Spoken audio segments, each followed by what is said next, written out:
Hi, my name is Terry, and you're watching Terry Tells the Story. Today we're talking about the back to the office trap. For decades, the corporate world operated on a single, unquestioned model that productivity required a physical presence. That work only happened between four walls, under fluorescent lights from 9 to 5. We were told that without the office, the system would collapse. Then came 2020. The world hit pause, and we were forced into the greatest workplace experiment in human history. We shifted the model from presence-based to results-based. And you know what happened? We proved the model. Productivity didn't just stay steady, it climbed. We worked through the chaos, the fear, and the isolation, and we did it better than we ever did in a cubicle. And yet, the moment the doors opened, there was this frantic, illogical rush to get everyone back to the office. It makes zero sense on a balance sheet. If your staff is at home, you aren't paying for the ink, the toner, the industrial AC, or the thousands of gallons of water that is flushed down office toilets every day. You're saving a fortune. So why the rush? Most people think it's just management ego, the need to watch the clock and hover over your shoulders. And for some employers, it is. But the real play, it's much bigger than your boss's need for control. It's the commercial real estate industry. It's $1 trillion house of cards.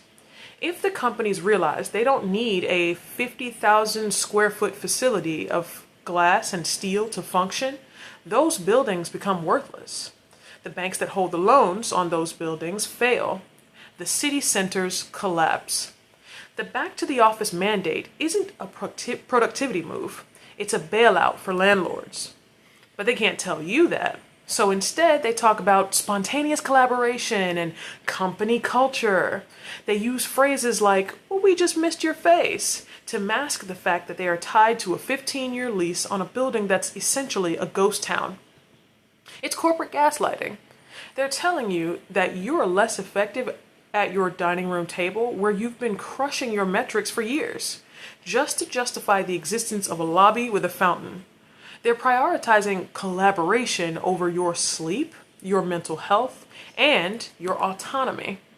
And let's talk about the invisible tax on the worker. When they force you back to the office, you aren't just giving them 40 hours a week. You're giving them 10 hours of traffic for free. You're paying for the gas, the car maintenance, and the $15 sad desk salad just to keep the local lunch economy on life support. They aren't bringing you back for your benefit. They're bringing you back to be a consumer in a system that they can't afford to let die. It's time to stop measuring our value by the square foot. If the work gets done, why does the chair matter? We proved the model. Now we're just being asked to pay the price for a system that's too afraid to evolve. The mandate isn't about your output. It's about their assets. And it's time we started calling it what it is. So, the Spanish I'm going to be teaching you today is Manipulación corporativa.